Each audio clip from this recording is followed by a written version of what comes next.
it's going to be very difficult to follow the very brilliant thought of Irwin Singer.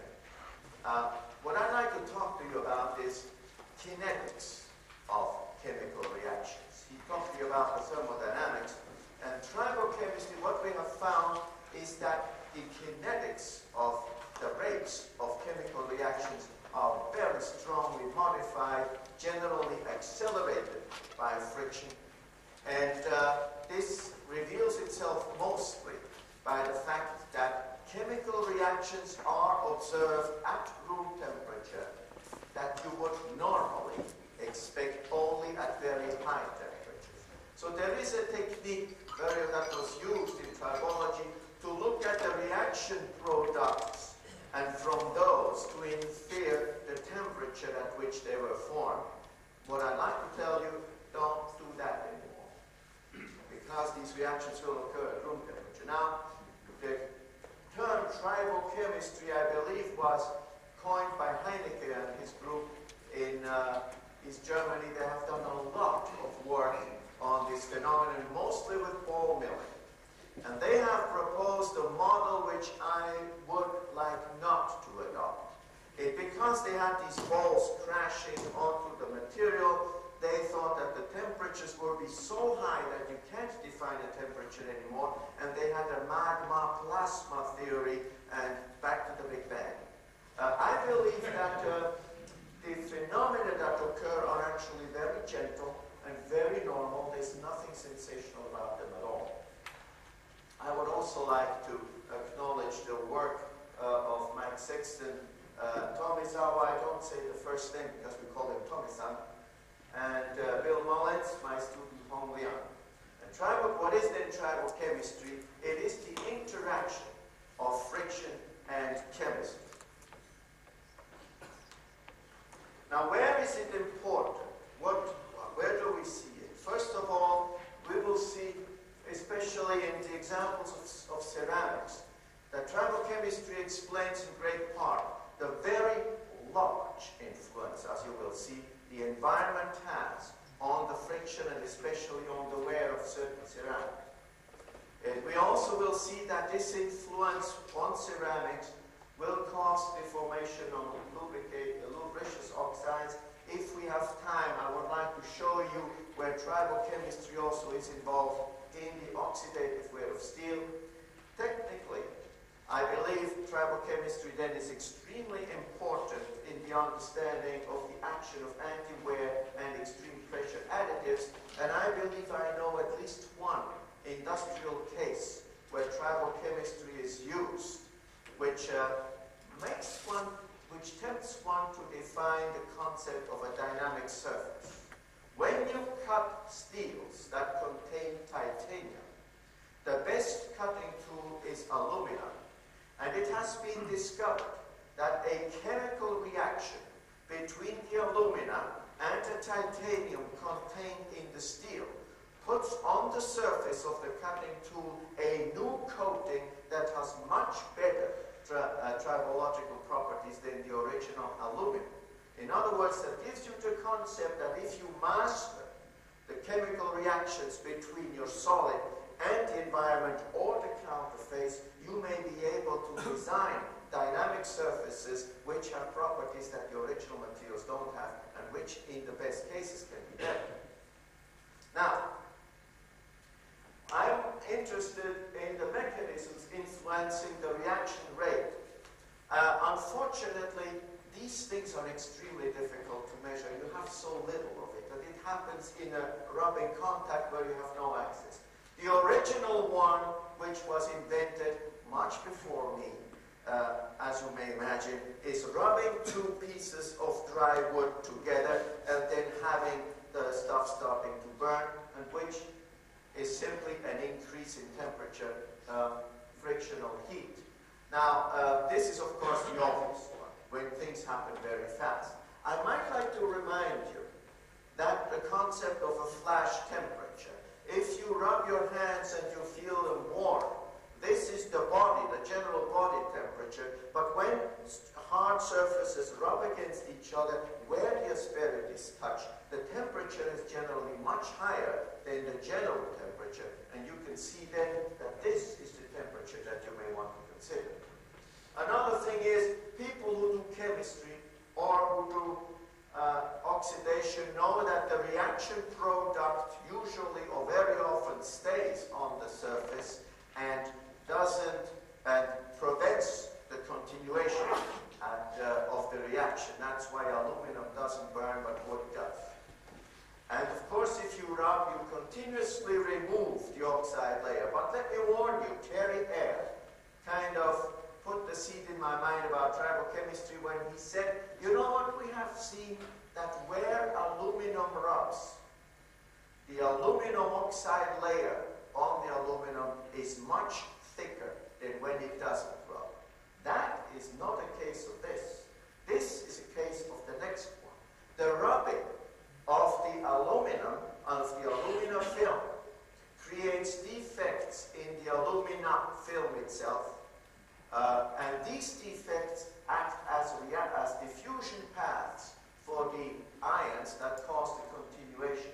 So, and also, the next thing that can happen, you rub these things, you cause wear, and as John Yates had reminded us yesterday, when you have defects, you have high energy sites on the surface, kinks, steps, dislocations, and so on, and these sites very often have a much higher reactivity than normal crystal sites. And then, of course, there is the tempting thing. Is there a direct mechanical simulation? Is there in the movement of the atoms past each other a direct simulation of the reaction? It ought to be possible. When you think of the lovely movie that Professor Tabor showed us, when these atoms slide with respect to each other, these magnets that he had actually represented chemical bonds. And when you slide from one to the other, you actually break a chemical bond and you make another one. And this passage represents, I believe, and I'm now speculating, the famous intermediate state of a chemical reaction. Now you put the reagent in there, and it shouldn't be stretching the imagination too much to think that suddenly in there a chemical reaction should occur that wouldn't occur if everything was quiet. The one case that I believe that happens is the chemisorption embrittlement that Brian Long talked about, namely at a crack tip. The stresses are large enough that interatomic distances are increased by amounts that do not exist elsewhere. And then you know that the LUMO and the HOMO, the highest occupied electronic orbital and the lowest unoccupied, which in many cases represent the activation energy for a chemical reaction, go closer to each other. And in some cases you can imagine, therefore, that the distancing of the atoms will decrease the activation energy for a chemical reaction. And this is where you have in this chemisorption embrittlement an interaction where the mechanical stress facilitates the chemical reaction, and the chemical reaction weakens the interatomic bond and the crack complex. So this is essentially an introduction to what I'm going to show you. I'd like to show you a few examples. From now on, it's not so much to try to tell you what happens, it's to try to convince you that what I'm telling you is not nonsense. Let's look at ceramics. And for a long time, people did silicon nitride, and they found that the wear rate of silicon nitride was absolutely not reproducible. From one laboratory to the other, even in the same laboratory, from one day to the other, wear rates were found that varied by a large factor. And we have looked into this, and we have found, of course, here it is. You see, your laboratory isn't always humid the same. And in Washington in the summer, and up in the mountains in the winter when you heat your rooms, the humidity changes very much. Now, we did it differently. We put our silicon nitride and we slid against itself into a bell jar, evacuated it, filled in with argon or with air, and mixed humid water vapor with it, and then measured the wear rate of silicon nitride as a function of humidity. What this slide shows you first is that the disc and the ball do not wear. It's a pin-on-disc experiment. By the way, let me warn you, most of these experiments were conducted at 1 millimeter per second sliding speed and about 9.81 Newton, 1 kilogram, so that the flash temperature remains low. So I think that we did on purpose these experiments slowly enough that we eliminated the frictional heat effects. So all tribochemical effects are of the other variety, which are more interesting. So in mechanical, where the ball and the disc wear differently, okay, let's not talk about this, but as the humidity increases, you see that the wear rate of the one that wears most decreases by a factor of 100. The ball and the disc suddenly have the same wear rate. If you do it in air, which is the curve to the left, you find that you need less humidity, while of course the oxygen itself will react. If you have argon and humidity, you need more. But what I'd like you to know, to see, is that the wear rate decreases. Now we have another thing I need to tell you. The friction coefficient was reduced very little by the humidity. It's about 0.8 in dry argon, 0.75 in air, and 0.7 in saturated, in high saturation. There's a little decrease, not nearly enough to explain that. Let's look at the surfaces to explain it. Next slide, please. This is the wear track, the wear scar on a ball in dry argon. You see two kinds of spots there. And by looking better, what you find is on one kind of spot you have very fine surface fracture and cracks here that go underneath. And at certain spots, these cracks have caused a lifting of a plate, and underneath you find intergranular fracture. Where by fracture, rough surfaces which cause high local stresses, which again get more fracture. In 100% humid saturation, or 98%, you find that the wear track is very smooth. There seems to be like a rag forgotten on the surface, which certainly doesn't look like crystalline silicon nitride. And there's something in front, next slide, which you will see, looks very much like jelly. And that, I can tell you, next slide please, by Auger analysis, is silicon oxide. On top you have the Auger spectrum of the original silicon nitride, and on the bottom you have the Auger spectrum of this layer. And you see that the nitrogen is missing. So what we have done at room temperature is create quantitative amounts of silicon oxide. That's what I mean by tribochemistry. If you do not rub, the oxidation of silicon nitride is not observed below 700 degrees centigrade and is really measurable only above 1000 degrees centigrade. It is also known, by the way, that in quiescent oxidation, static, no friction, the humidity increases the oxidation rate by large amounts. Next slide, please. Shows you TEM, transmission electron microscopy analysis of wear debris rubbed in humid air. And I appreciate what Singer said about Auger being not particularly useful in tribology. The surface scientists, let me warn you a little bit like against Auger. You see, the problem is, you see on the left the wear debris, and you see the bar which shows 1 micrometer. Then we did a diffraction experiment and found very faint diffraction spots. We did a dark field picture on a diffraction spot and found the little bright spots there, extremely small.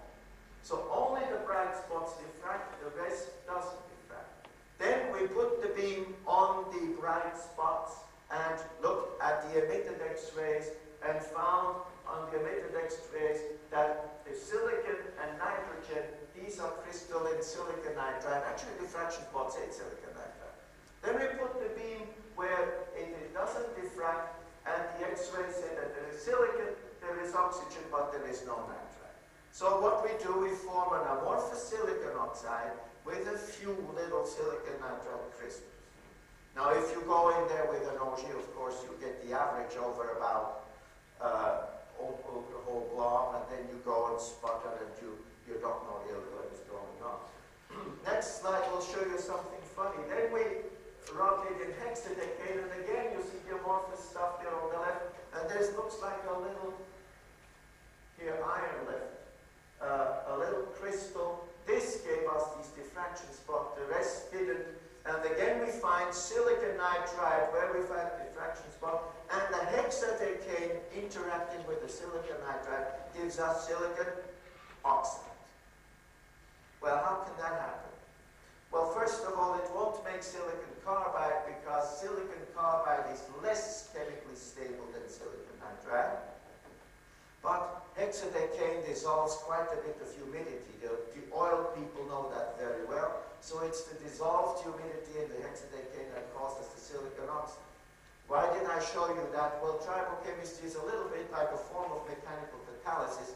It doesn't allow you to violate thermodynamics. All it does is accelerate the reaction. Next slide, please. Oh, then we decided, well, humidity. Why not water, liquid water? And a very strange thing happened. So those of you who have heard me before, I've heard it 100 times and I apologize, but I can't resist telling you that. So I have my pin on this going, and you know it runs, and I have my needle showing me 0.7 friction coefficient. I go to my notebook to write down, and I look at my needle and it's down to 0. Something is wrong, something turned off, somebody turned off something, and normally you hear your machine, and I hear no noise.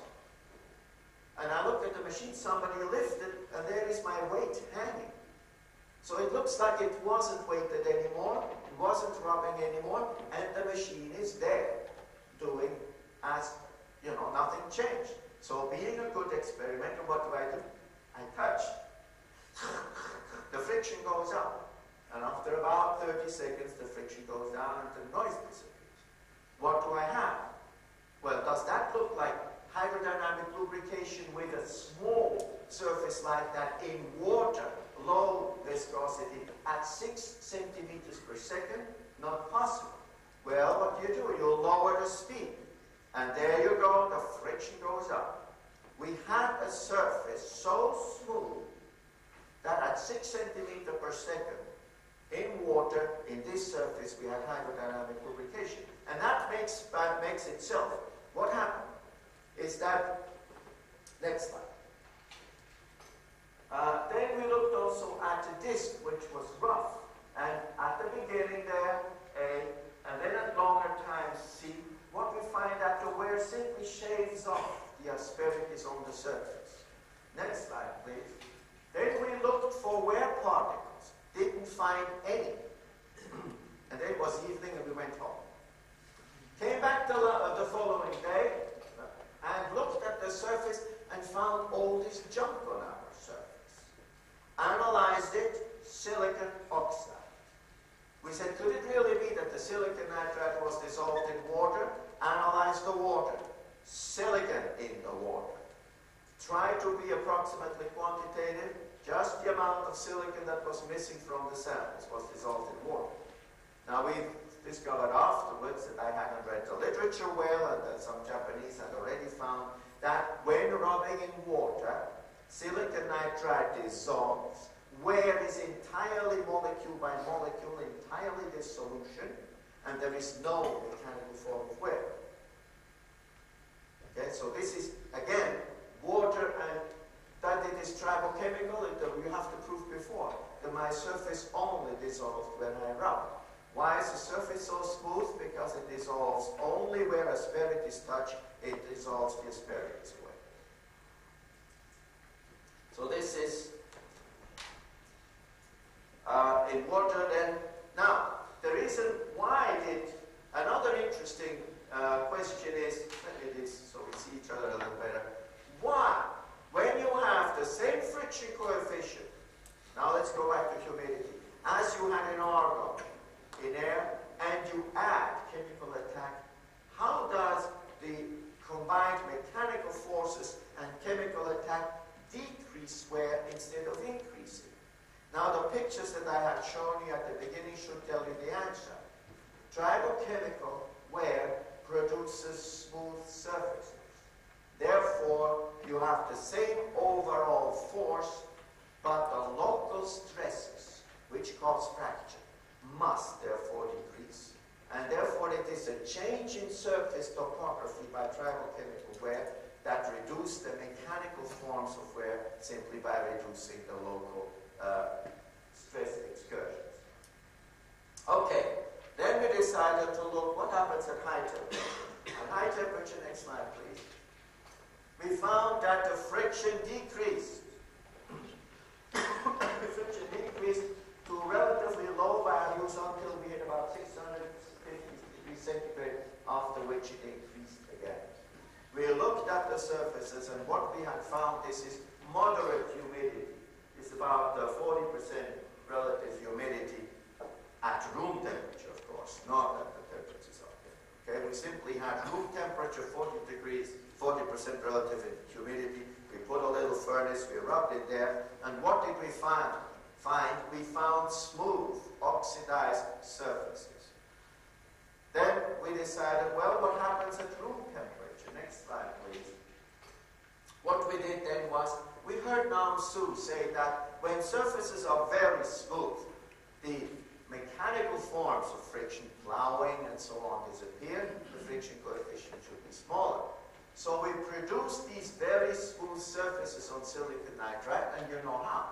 Very simply rubbing them in water until they gave us hydrodynamic lubrication, at which time we separated the surfaces, let them dry, and waited. And down here you have the waiting time, and then we did dry friction experiments. And you see that in a relatively short time of oxidation in air, these surfaces having been wet, we got low friction. We got a silicon oxide layer on the surface. Don't ask me, please, how hydrated these silicon oxide layers were. I will allow that they were probably strongly hydrated, but our techniques, we didn't have micro FDIR at the time, would not allow us to see hydrogen. Therefore, the answer is we don't know. But we have an oxide layer that gives you a good lubricant, and I think this explains the first myth that ceramics had a low intrinsic friction coefficient.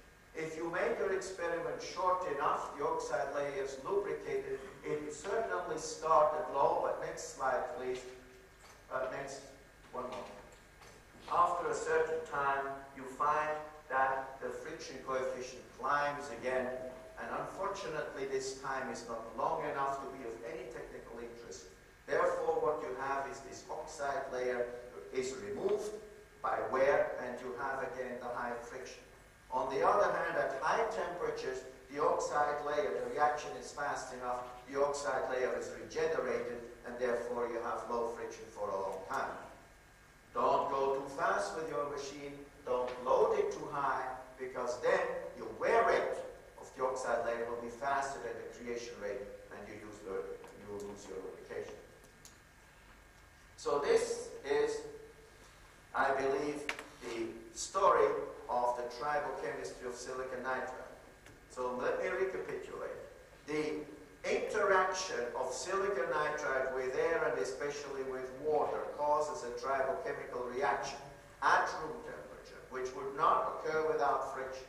This tribochemical reaction causes large changes in the surface topology, also makes an amorphous silicon oxide, and therefore the tribological properties of this material are changed.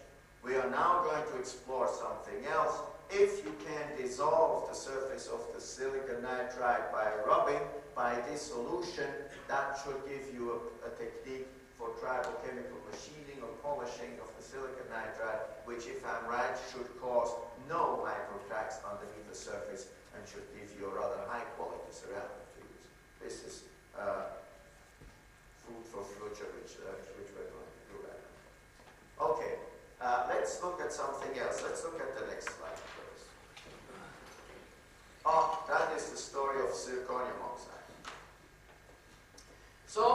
at zirconium oxide. Silicon nitride reacts with water, makes a silicon oxide. Zirconium will not react with anything to make a zirconium oxide, because it already is an oxide. It's the most stable form. It cannot react. So let's look what kind of influence the environment has. And let me give you away the story right away. We'll see it later on. Water or humidity increases the wear rate. Now, in silicon nitride it decreases, in zirconia it increases. And what is the reason? The reason for that is what Brian Lona talked to you about, and what I also had shown you at the beginning. It is chemisorption and brittlement. Humidity increases the fracture propagation rate.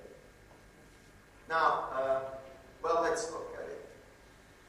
Let's look at this slide. Here it is. Now, first of all, just to show you that if by any chance during the last 2.5 days you had the feeling that tribology was very simple, let me try to dispel that a little bit. There are, I was hoping you'd laugh when I said tribology. There are several forms of zirconia. One that is very brittle, and we have actually stabilized the cubic form by putting in a lot of yttria, and one that is tougher, much tougher, and this we did by putting about 3% yttria, which stabilizes the tetragonal form of zirconia. This tetragonal form is not the thermodynamically stable at room temperature, the monoclinic is, but with stresses you can cause a Martin-City transformation of the tetragonal form to the cubic. Now this transformation is accompanied by an increase in the specific volume. So you have the lovely situation where you have a crack tip that wants to open, and these stresses cause a transformation to the cubic form, which then swells, and that puts a compressive stress that compensates for the tensile stress, and therefore increases the stresses necessary for fracturing, increases the toughness of the material. Since we have seen that ceramics like to wear by fracture, it stands to reason that you increase the toughness, you increase the wear resistance. Now I don't want to give you a speech on that. All I'll tell you is we have found that the wear resistance increases about with a 4th power of the toughness in zirconia. Okay. This is not meant to be a general law, a universal law for ceramics. Everything else being equal, the resistance will increase with a 4th power of toughness. Now let's look at the tough one, and what we find, which is remarkable, is that here on the bottom, the wear resistance of this tough zirconia in nitrogen, that means without any chemistry, is remarkable. The friction coefficient is 0.7, as you can see down there, and look at this low wear. It's 10 to the minus 7, 10 to the minus 8 cubic millimeter per Newton meter. Alumina actually is even better. Then we put it into water. And what happens? The friction coefficient decreases to 0.6. It's the upper curve of the lower package. But the wear rate increases by a factor of 50. Just the opposite of what happens with silicon nitride. So let's look at it. Next slide. This is the surface of tetragonal zirconia worn only mechanically. Admire, please, the size of the wear particles that are on the surface. This is 1 micrometer. You cannot even see the thickness of that layer. Extremely small wear particle, just shaved off the surface. And the wear surface, upper right corner of the upper right picture, is perfectly, well, not perfect, it's very smooth. So it's a very localized wear. Zirconia doesn't know how to break, doesn't know how to deform plastically, so it doesn't wear at all. Doesn't know how. Now, next slide shows what happens in water. This, in the middle 2 pictures, are the wear track, and look what happened on the top left of the middle here. There, corner, something fell off. Here it is in more detail, and here it is in even more detail. We see grains, intergranular fracture. So the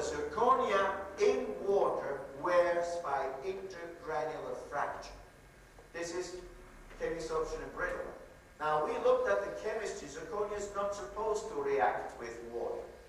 But zirconia has grain boundary glasses, and those grain boundary glasses are attacked by the water, and that is why we have intergranular fracture and not transgranular fracture. Let's go back to our wear curves. Now here comes another surprise.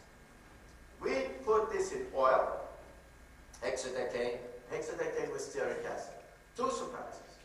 Number one, when you rub steel against steel slowly in pure hexadecane, you find that the friction coefficient is high, 0.7.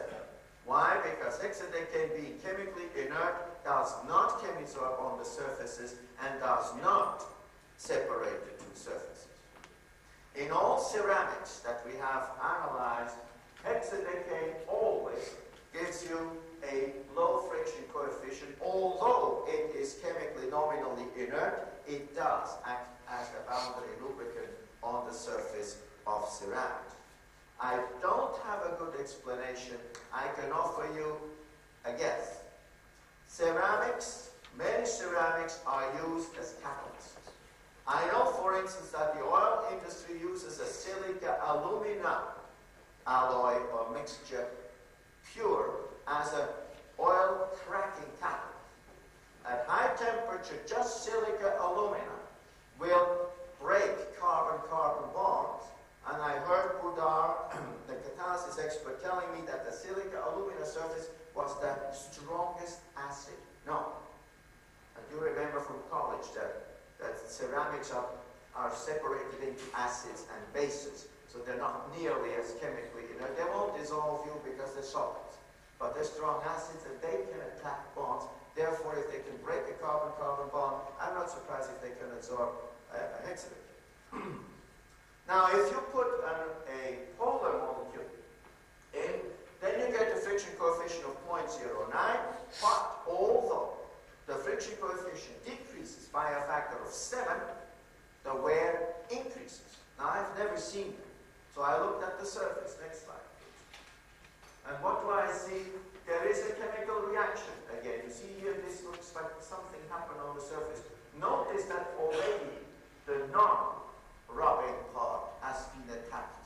There are holes drilled into it by hexadecane. Next slide, please. Now let's look with stearic acid. The attack of the zirconia is even stronger, and look what happens on the wear track on the other side. This looks like a lot of missing teeth in there. What that means then, that the hydrocarbon, and especially the polar hydrocarbon, attacks. There's not just embrittlement, there's literally dissolution of the material. Zirconia is known to interact with hydrocarbons. And of course, the rubbing accelerates this interaction. You have a combination of mechanical and tribochemical wear of zirconia. So this is essentially the story of the ceramics. Mechanisms, unfortunately, I must admit that we haven't been able to, we can guess, well, you can guess as well as I can, but we haven't been able to find any experimental evidence that would reveal to us the exact mechanism by which rubbing would increase the reaction rates. The one that makes sense to us isn't zirconia with water, is chemisorption embrittlement. Now let's look at something else. The first time actually I was fascinated and think, could it be that we're seeing tribochemistry? Was when we did a little study. Mike Sexton came from England to work with me when I was still at Exxon, and I said, well, to begin with, we have the spindle disc machine. Why don't you calibrate it to see if we can measure the wear well? So he does it, and he says, well, take a load, different sliding distances, and let's see if the wear volume is really proportional to the load and to the sliding distance. So what he did, what is the experiment? We took a 52-100 bearing ball, and which was martensitic, very hard. We had discs of 52-100 that we cut, and we didn't want the martensitic for cutting. We had the annealed 52-100 steel, simply polished it, didn't bother hardening it, and put it underneath. The ball did not roll. The ball is fixed. It only slides. And the discs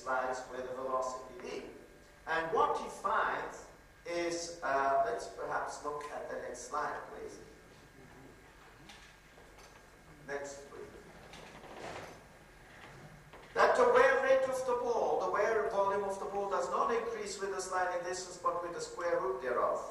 I asked him, how did you do the experiment? He said, to make it easy, I kept my time constant, and I changed the velocity so that the sliding distance would change. I said, oh, now you need to do something else. I mean, now is it velocity or is it distance? So now you keep the distance constant, you change the time, and you change the velocity again. And then you keep the velocity constant, and you keep the distance, and you change the distance and the time. And so we put all these onto the next one, which all these went onto the same curve. Now, what you also find that at the beginning the disk weight loss is negative, the weight of the disk increases. This is the little negative there. And then afterwards, after a while, the disk wears. Of course, the disk is wearing from the beginning, but its wear rate is slower, so it increases more slowly than the square rate. Next slide, for instance, will show you that again. This is the wear of the ball on top there, and the volume increase of the disk. And the interesting thing is the disk gains more mass than the ball loses. What does that mean? Creation. Well, we looked with Auger. There was an oxide layer on the disk. There we looked at this oxide layer on the disk, and I apologize for not having the slide here. The oxide on the disk was in the form of little lamellae of oxide that were so thin that with the scanning electron microscope we were not able to see their thickness. Very thin oxide layers. So we decided, and what we then found is the mass lost by the ball is a constant times the square root of the product of sliding distance times time. Now, I like this aesthetically because it is oxidation, a chemical reaction that normally goes with time. It is wear that normally goes with distance. You put the two together, you get the square root of distance times time. I mean, just a pleasure to see it. Now, if you put, of course, in that velocity is distance divided by time, then you can rewrite this. It is proportional to the distance, but divided by the square root of the velocity. Or also proportional to time multiplied by the square root of velocity. Disclaimer quickly. This is oxidative wear of steel. You all know, or some of you know, that Terry Quinn has also studied the oxidative wear of steel. He has formulas and an interpretation that is very different from mine, for a simple reason that he did experiments that were very different from mine. We again were careful to keep the sliding velocity here low enough to have no appreciable increase, no appreciable flash temperature. We're running at room temperature, plus minus 10 or 20 degrees. Terry Quinn drops meters per second, and he gets frictional heat. And his whole interpretation is evaluating the temperature that you get, and then using the oxidation rates for those temperatures. So it's a completely different thing. This is a kind of a model experiment, slow sliding, to see if we can kind of finesse the tribochemistry. Now this we thought was interesting. So we started looking into this thing a little more, and we decided the following is happening.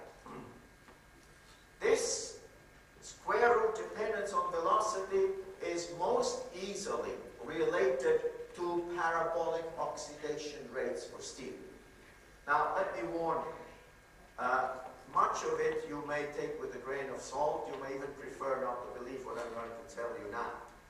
Much of it, essentially, the interpretations are only based on intellectual economy.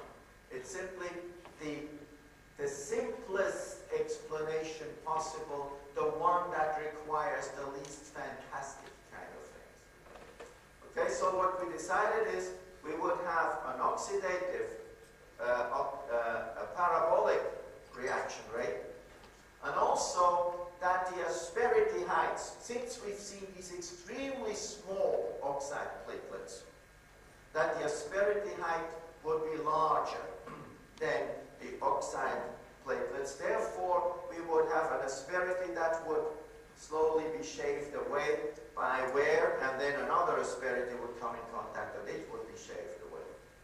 So therefore the idea was the oxide growth rate is parabolic, but as C, we don't use the oxide layer thickness, but the amount of steel that was transformed into oxide, because we're looking at the steel lump. And that the oxide, because of friction, is removed quasi-periodically every time the counterface has slid by the distance lambda. In that case, then, the free oxidation time between two removals is tau, which is lambda divided by V.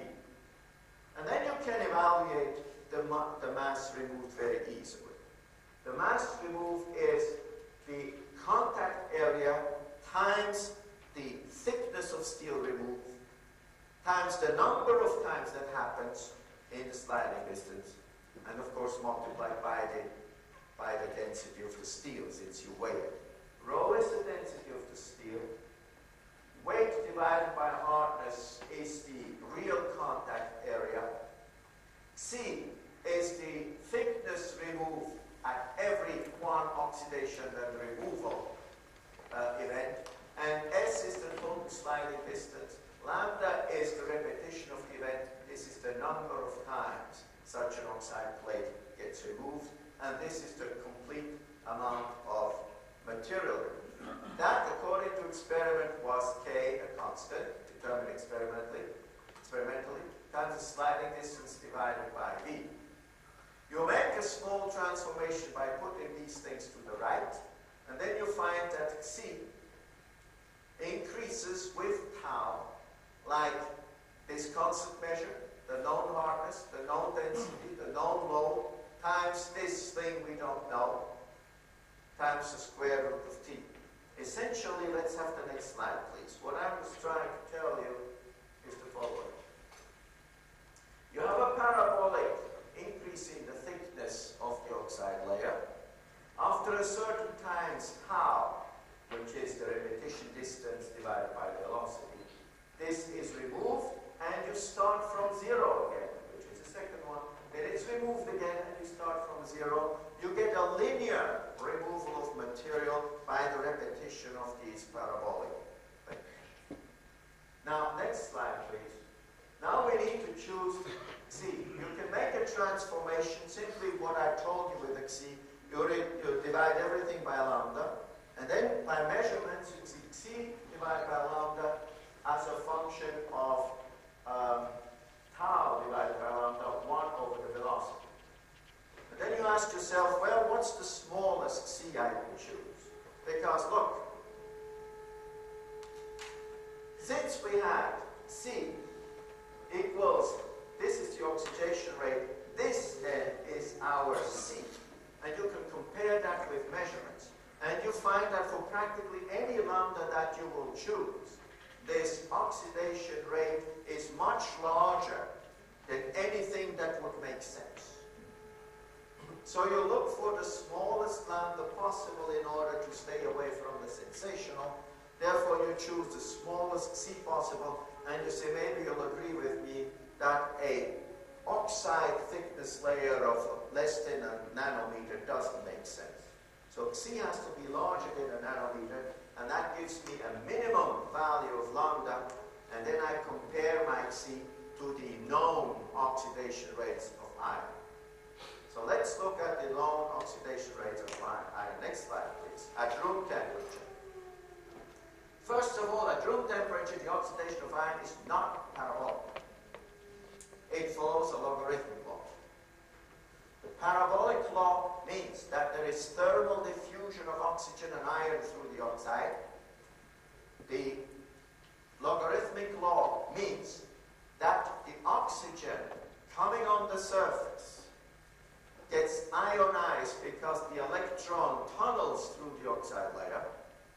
And then you have a negatively charged oxygen on the surface and a positively charged iron inside, and the two attract each other, and that forces the oxygen through the layer.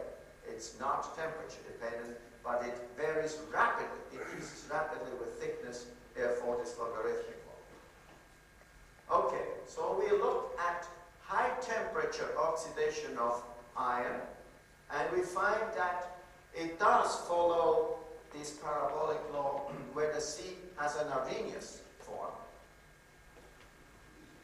And when we compare, we find that in order to understand what's going on, our C was as large as it is without friction at 600 degrees centigrade. But we were at room temperature. This then is the parabolic oxidation rate with the Arrhenius. This is the logarithmic, which is essentially independent of temperature. And this here is room temperature.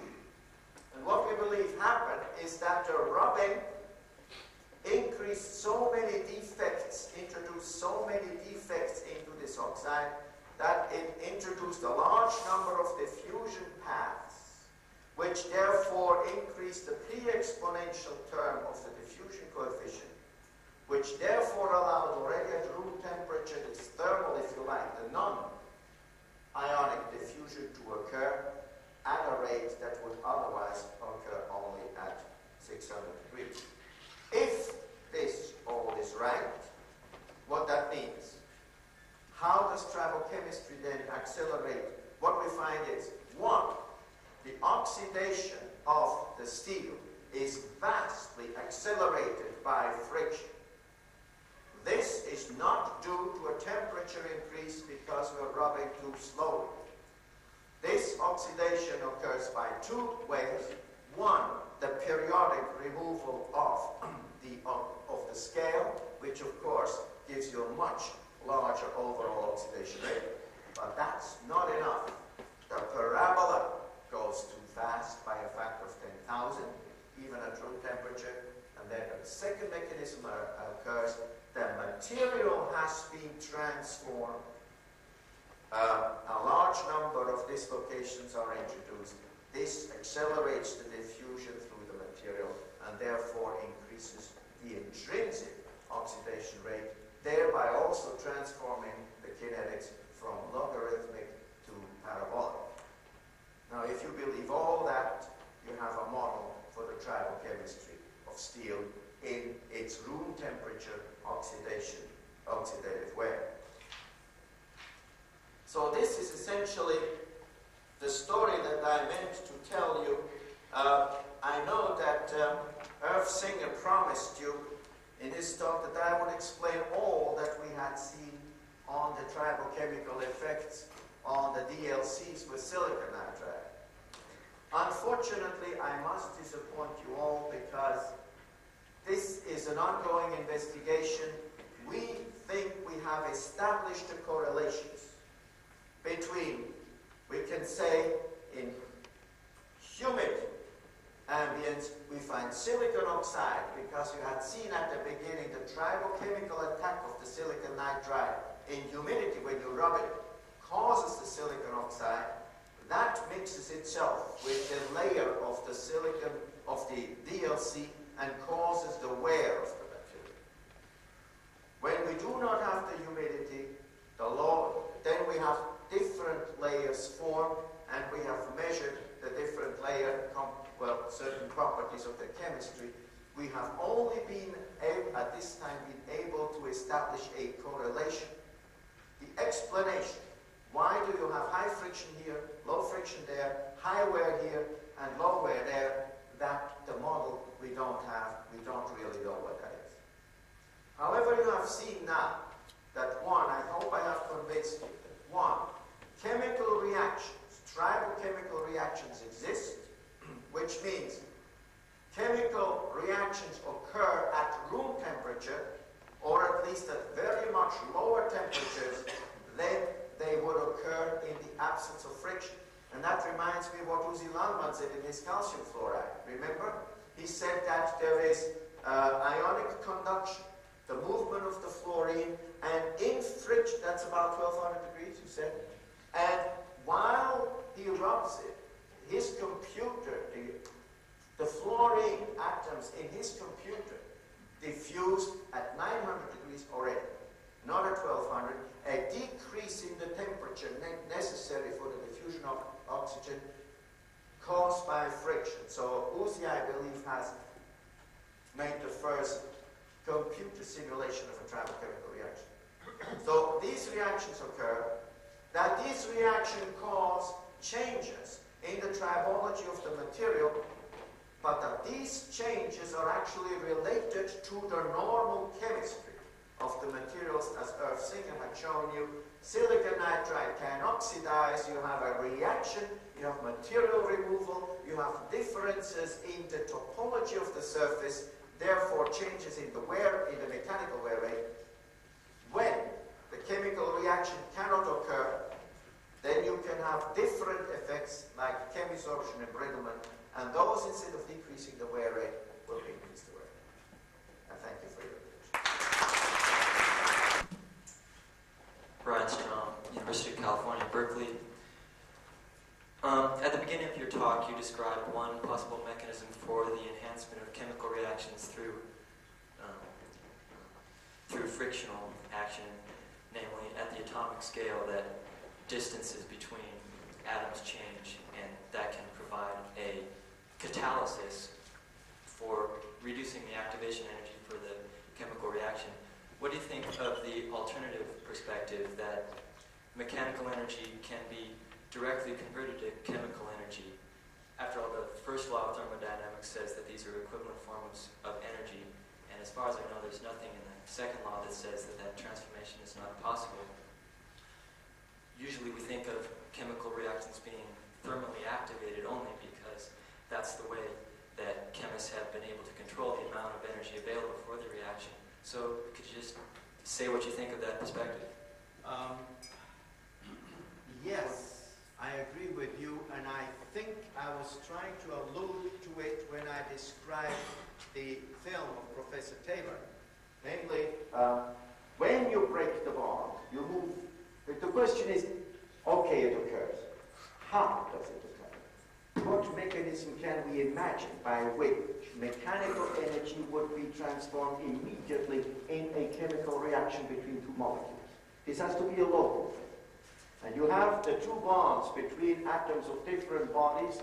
You move this body, you stretch this bond, you store a lot of energy, and then this bond breaks, it's attracted by the next one, it moves over there, and it vibrates around there.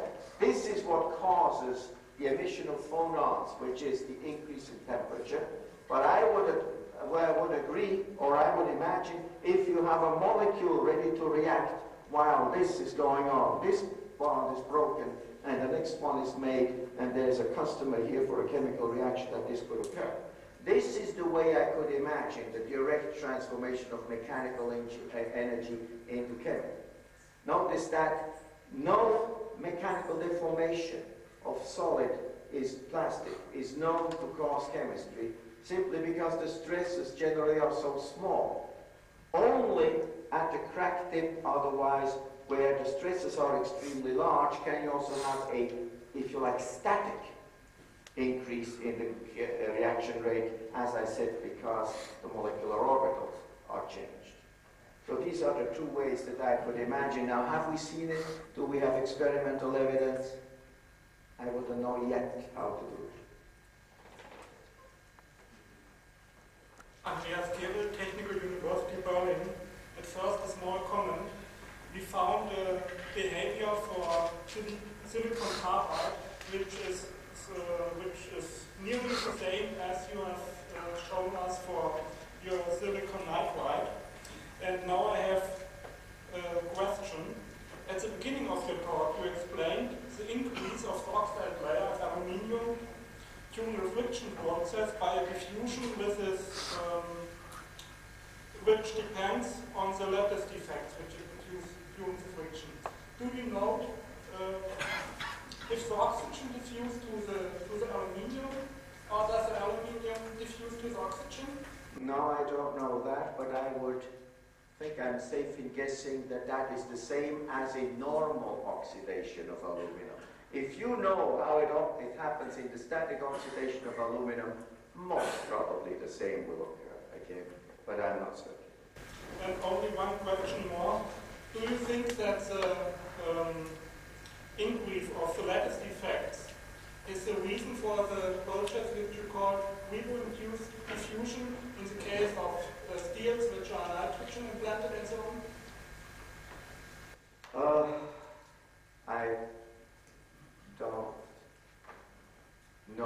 think that some French people have explained to me once a model that I found very, very attractive for explaining it. I don't remember that.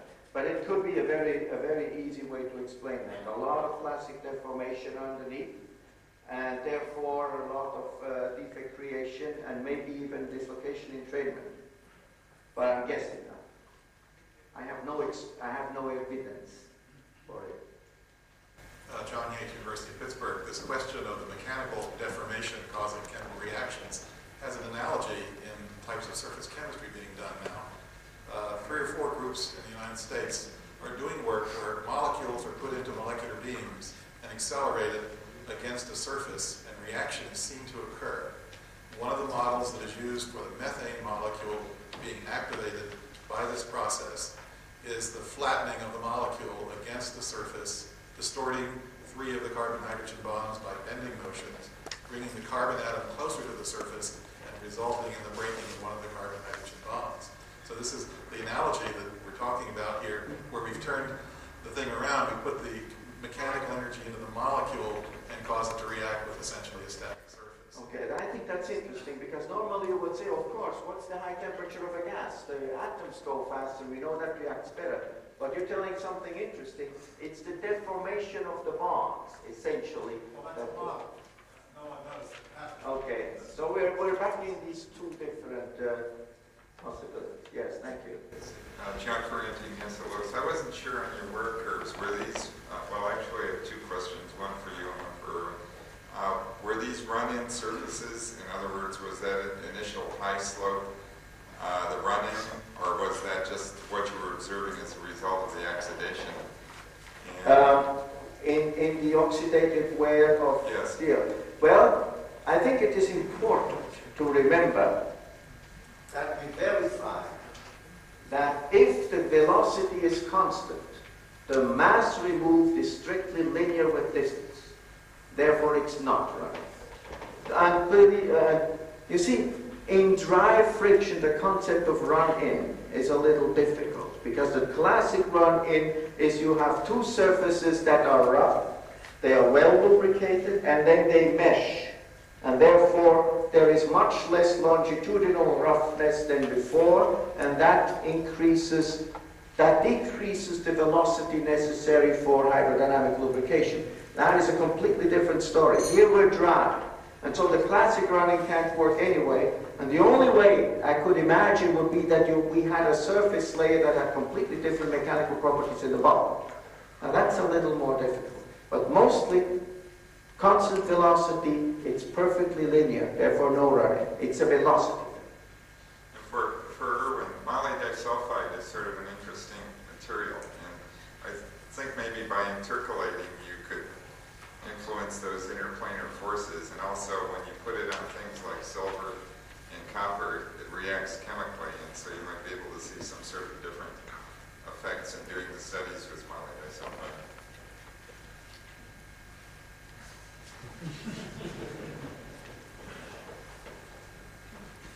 Traugott, a few comments and a question. First of all, just with regard to this issue of direct mechanical conversion to chemical bond breaking. In fact, that's something that is actually reasonably well known in the fluid state, in high shear systems, especially at shear rates, which are easily achievable in rapidly sliding contacts in elastohydrodynamic lubrication. You can, in fact, achieve shear rates which are sufficient to break carbon-carbon bonds and produce chemically active carbon radicals, which, of course, is a conversion of mechanical energy to chemical potential. So I submit that there are examples yes. in the literature of that being known. With regard to the zirconia interactions, zirconia is a basic oxide, unlike silica aluminum. And in fact, one of the issues that you might want to consider is that the hexadecane results and the steric acid results are in fact related in the following way. As you pointed out, hexadecane has reasonably high solubility for water and oxygen in air. and the oxidative thermal chemistry of hexadecane are such that, especially in the presence of light, there is a reasonable probability, even at room temperature, of generating significant concentrations of hexadecanoic acid. Right? And as a result of that, the acid-base chemistry associated with chemical attack on the surface may be responsible for some of the pitting that you're seeing in that system. The other comment I had with regard to that system is that if the zirconia surface is treated with certain mineral acids, for example, which has been reported in literature, like sulfuric acid, it converts the surface into a hydrated sulfated zirconia, okay, which is in fact a superacid and is an extraordinarily strong cracking catalyst. It might be fun to try doing some initial pretreatment of the zirconia surfaces with mineral acids in order to, and then neutralize it and wash it off, in order to see the effect that it might have on the observed results. And finally, I was wondering a question.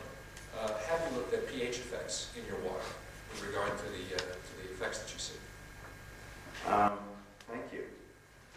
No, we haven't looked at pH effects, but especially in silicon nitride, they will be very important because silica, which is first formed, it's much more soluble in water, in basic water than in acid water. Secondly, thank you for mentioning the essentially tearing apart of polymer molecules in high shear rate, which is a mechanical form of tribochemistry. And let's also remember the work of Jim Lauer, who finds not tearing apart but the alignment of molecules in very high shear rates, which almost makes a dynamic molecular liquid crystal kind of thing, anisotropic rheology possibilities. Yes, there are a large number of things that can be done. Ernie Rabinowicz at MIT. I've been fascinated by the various accounts of what goes on in the various surfaces that people deal with. Every material, every treatment seems to have a separate story to tell. And I just want to point out that what engineers are looking for is one story that covers a lot of phenomena rather than lots of stories for one phenomenon.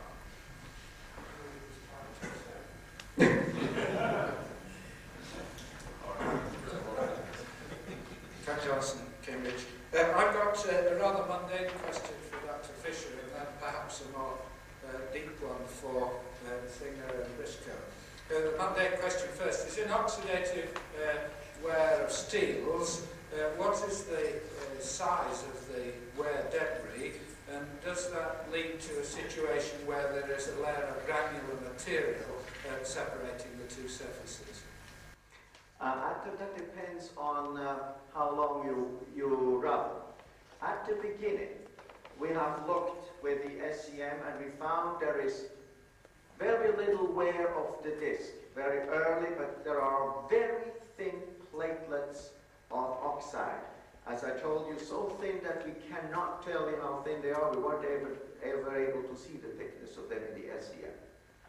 But later on, of course, there is mechanical wear of the disc itself, and then the ordinary story. The other question is, when with polymers and solid lubricants, both speakers talked about cases where there were transfer films, where the shear was sometimes at the interface and sometimes in the solid. Do relative surface energies give us any clue as to whether a lubricant or a polymer or a solid lubricant will stick hard to the parent, say steel or whatever the substrate is, and fail within the polymer, or whether we would expect the interface to fail? You guess it first.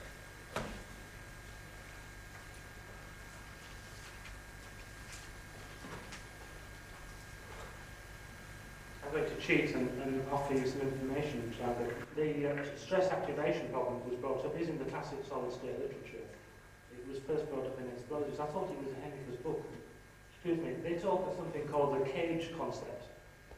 Whereas each species is in some sort of cage, which is moving around. But when you put stress in the system, you move the cages in which they move. And that arm then is preceded to provide a stress component to the thermal activation. I thought I'd seen it as part of the explosive and common use literature. That's a solid state. I think the answer to Professor Johnson's question is probably not. You see, you must have sufficient adhesion, and of course you can't have adhesion unless you have the interactions of surface forces, and the surface energy component, the Dupre equation if you wish, will be a description of that adhesion. But I mean, of course, as we know, of course, you just need enough to activate, generally in solids, the mechanical work that then can be dissipated in the adjacent regions. In fraction mechanics, you'll be considering the plastic or viscoelastic energy associated with a crack tip in, say, mode 1 period. If you wish to continue the analogy in interface sliding to mode 2, well, clearly you would need the if you wish, the surface free energies, because they will be a reflection of the forces that would allow work to be done in the region adjacent to the crack tip. I think there is an analogy in adhesive technology where you take two solid and non-dissipative substrates, you put an adhesive layer in there, and as you make the layer thinner and thinner, you remove the amount of dissipated solid material which can be accommodated within the propagation of the crack. So it is necessary, but not a sufficient requirement for the description of these systems. My comment is along the line that I have never seen, either in burnished molybdisulfide films, bonded molybdisulfide films, sputter deposited films, or ion beam modified films, anything that resembles these ideal materials, steel, molybdisulfide, or the substrate. And the point I want to make there is that in the old days when they had a burnish films, there were all these arts involved where you want a little bit of moisture present during the initial run-in or it won't stick. And of course there were some materials like titanium that could never burnish a film on that would stick long enough to give lubrication. I think what you find, I mean, the real world is that you don't ask questions about molybdisulfide surfaces and iron surfaces, but what reactions between the two allow you to get molybdisulfide to stick to iron, and you've got to have that reaction. In some cases, it's moisture and oxygen.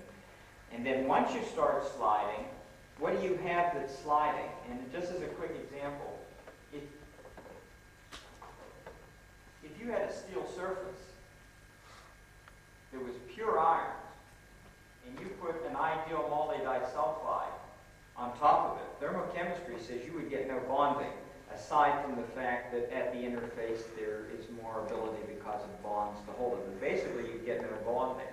When people in the old days used to apply molybdisulfide in moisture to get, what they were doing was forming some kind of interfacial layer, probably an iron hydroxide, on the iron oxide to react with the molybdisulfide, which in moisture actually forms a moly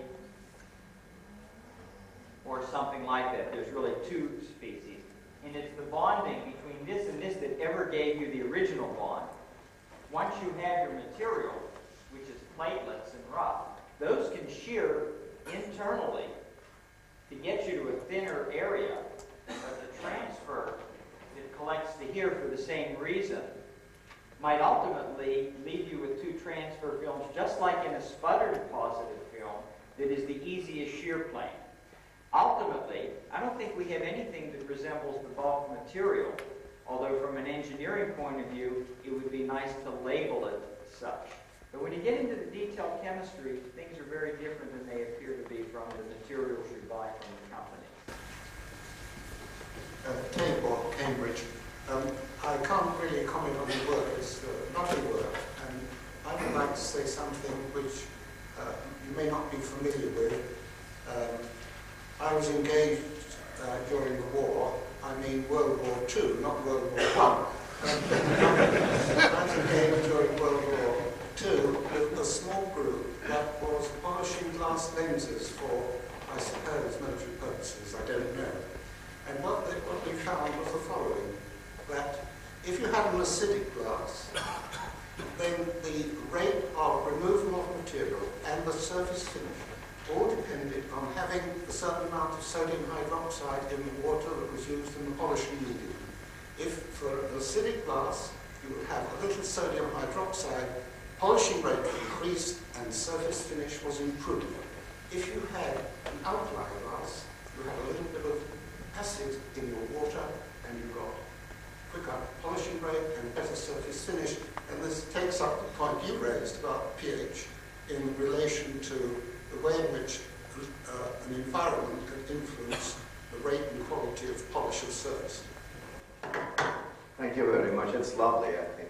I also understand that the semiconductor technology is using water together with the grit to polish the silicon wafers, and they find that they get much smoother surfaces, and I suspect them of practicing tribochemistry without my permission. Mark Robbins, Johns Hopkins. I just wanted to make a comment in regard to the question about surface energy. Supposing that one knew whatever was in the middle there, it's not necessarily just the surface energy that determines how easy it is to slide. It's also the corrugation, if you will, which tells you what the shear force is as opposed to the separation energy. And there's the work, for instance, Jackie Prim is doing shows that the corrugation scale and the energy scale, in many cases, can be an order of magnitude different, depending upon the system that's involved. Uzi Landman, with regard to the models that you suggested of electron tunneling and charging of the oxygen, it brings to mind electrochemistry. And just as an addendum to all that is that the transition from a parabolic to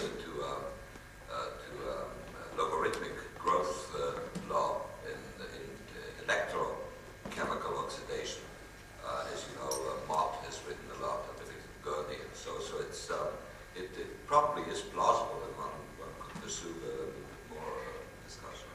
Oh yes, I think that when I said logarithmic and so on, I was quoting those people. That is the official theory of oxidation of steels without friction. Yes. Another question?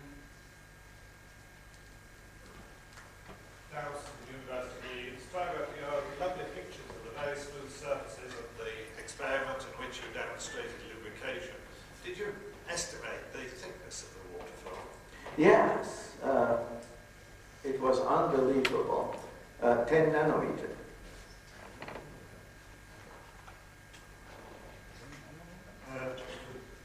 Okay, thank you, Professor Fischer. If it is not another question, I would like to ask if it is some question more for the presentation of Irwin Singer.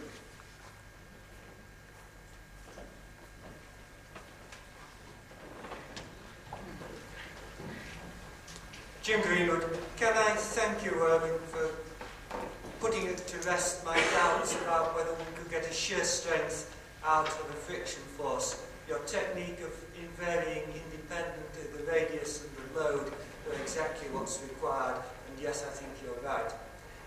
As to my back-of-the-envelope calculation that said one couldn't get the alpha out of P-bar, it was a bad back-of-the-envelope calculation, and when I look at it twice, yes, of course, Brian is quite right. Thank you.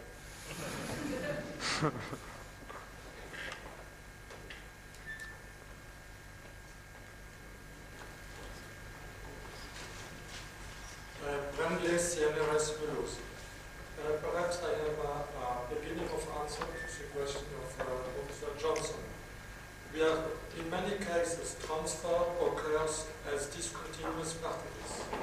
And we could show that depending on the surface energy, the density of these particles is increasing when the surface energy is increasing. I will present tomorrow a poster concerning some aspects of this problem.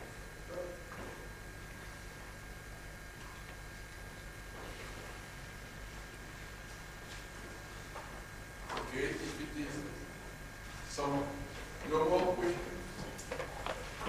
Okay, I think we have to stop now. I have an administrative comment. Okay.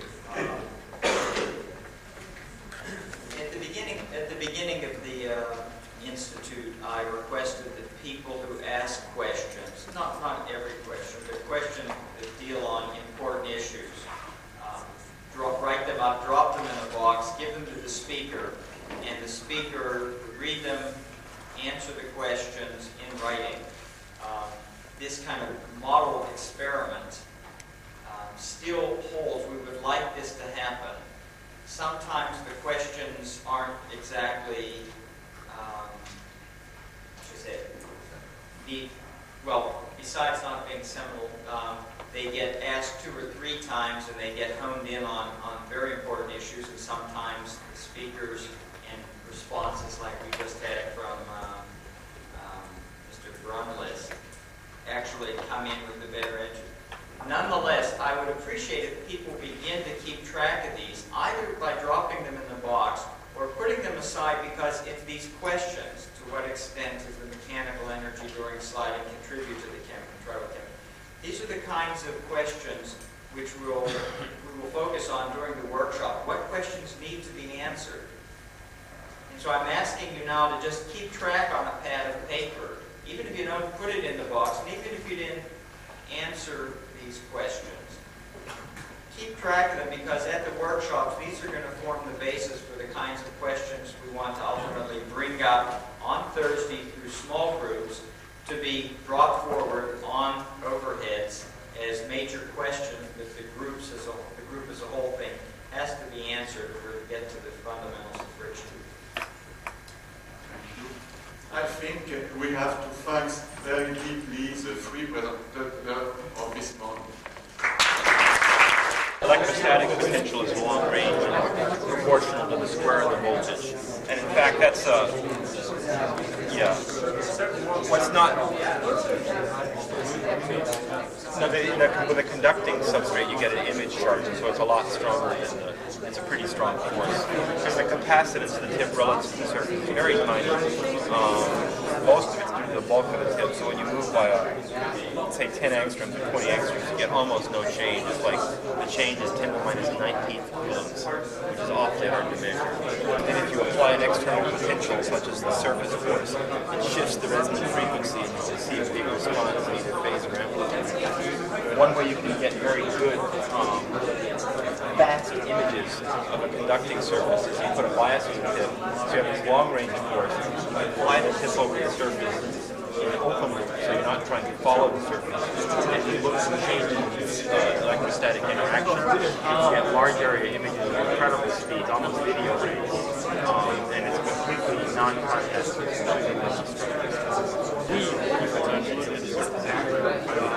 I haven't seen it in one thing.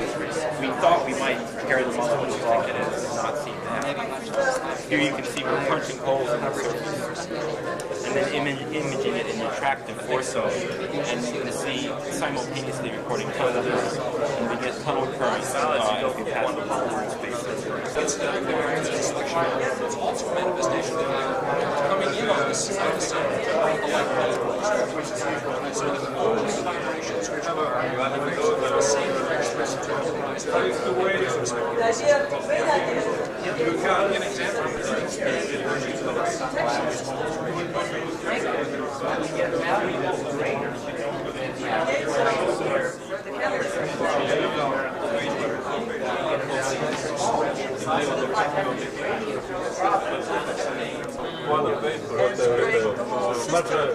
yes,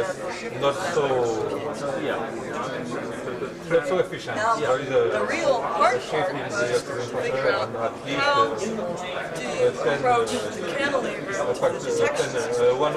Noise level of the fiber optic I have only some points on one thing that might the follow-up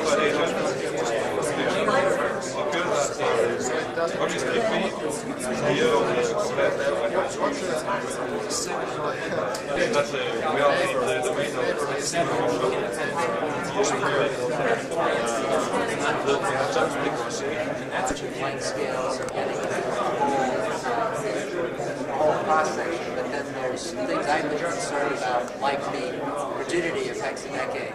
Yeah. And since I know that you're going to be doing that, I won't bother.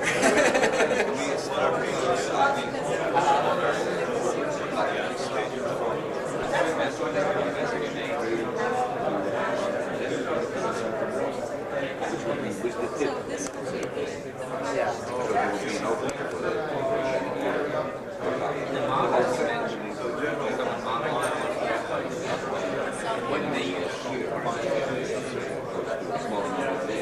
of that jerkiness, a little bit is due to the way we make it. No, I understand. Most of it is Get David to move a little bit.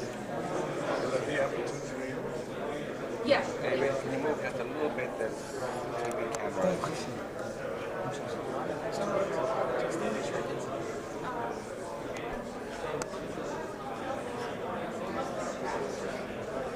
And this will be what I call the elastic type of indentation. Where I'm going to indent with a lower, at the end, I'll have a tip at the surface. Between these two. Drop the hydrogen off the side of the tip.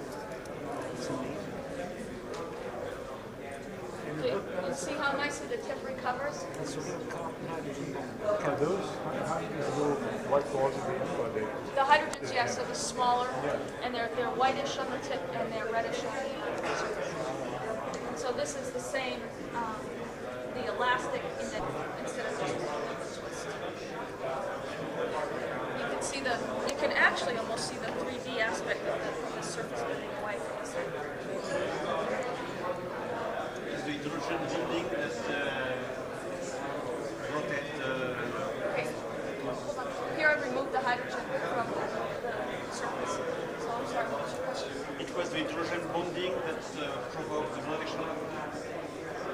Repulsion when the tip comes in between the hydrogen from the tip and the hydrogen from the surface. That's fine.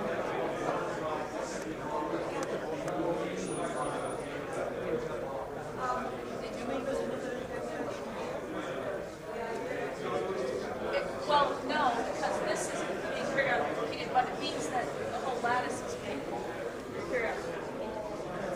Hold on. The formation of the bonds is only between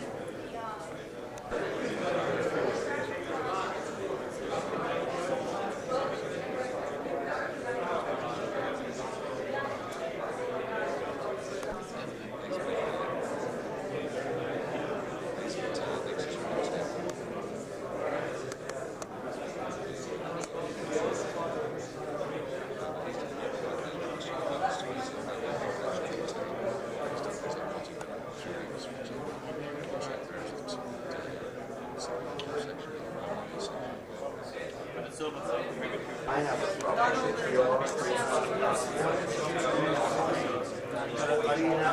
Right, so when you see one attachment,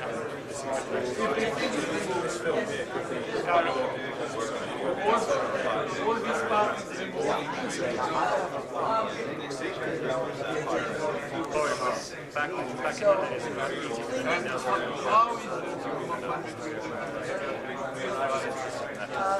That's done with the bottom half.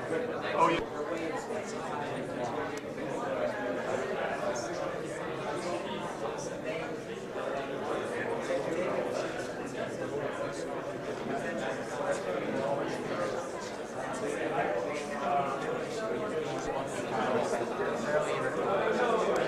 And that keeps the